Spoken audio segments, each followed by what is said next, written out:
ALS is evil. It is 100% fatal, usually within 2 to 5 years. But the horror of this disease is the months and years leading up to the end. Day by day you lose your dignity, your independence, the ability to move anything but your eyes, and finally your ability to breathe. I can't speak except through this iPad. Dave Huntley is a former marathon runner and an Ironman athlete, a professor emeritus at San Diego State University, and a father and husband. In 2013, he was diagnosed with ALS, which is more commonly known as Lou Gehrig's disease. Today I have lost the ability to run, walk, or even stand. I have lost over half of my breathing capacity and rely on a feeding tube. Huntley wants to try a drug called GM604, which might slow the progress of his disease. But there's a problem. The drug is currently lost in a quagmire known as the FDA drug approval process. To get a drug approved today, it costs drug companies on average about $1 billion. It takes about 10 years. Starlee Coleman is a senior policy advisor with the Goldwater Institute, a free market think tank based in Arizona. She helped design a bill that's been introduced into state legislatures across the country. It's called Right to Try. Right to Try is a state law to give terminally ill people the ability to go around the FDA essentially in an effort to try to save their own lives. When you are in a situation where you've been diagnosed as terminally ill and none of the treatments that are available on the market today are working for you, you shouldn't have to fight the government too. This is the most fundamental liberty, the right to save your own life. The Goldwater Institute's initiative is already a stunning success. So far, 23 states have adopted a right to try law, and 13 more are actively considering the legislation.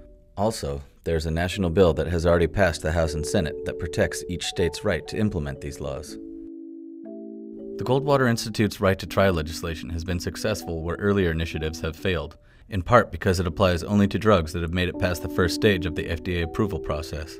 So the chance that these pharmaceuticals would be truly destructive or increase patient suffering is greatly diminished. One of the pieces of Right to Try is that drugs that are eligible for access under this law have to be continuing to go through the FDA approval process.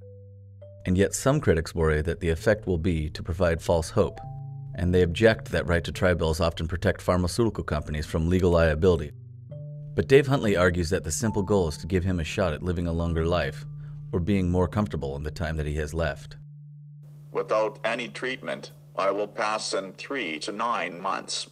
How is keeping a potentially life-saving drug from me saving my life? The decision to use an investigational drug to fight a fatal disease should be between a patient and his or her doctor. The FDA declined to make someone available to be interviewed for this story, but provided a written statement arguing that the agency is already doing what Right to Try legislation seeks to accomplish through what's known as the Expanded Access Program. The FDA-administered process, which dates back to 1987, allows pharmaceutical companies to offer experimental drugs to patients who have run out of options. But Starlee Coleman says the FDA's Expanded Access Program doesn't go far enough. The FDA's own accelerated approval process shortens the time window from 10 years to 7 years for drug approval. It just doesn't work for someone who's in a terminally ill situation. ALS doesn't just kill you. It takes away everything you care about, one at a time. Conversations with my friends, colleagues, wife, and daughter are a thing of the past. GM604 may fail to stop T progression in me. Or it could extend my life and even restore some of the function I had lost. But, at the very least, it gives me something with which to fight back against this horrendous disease.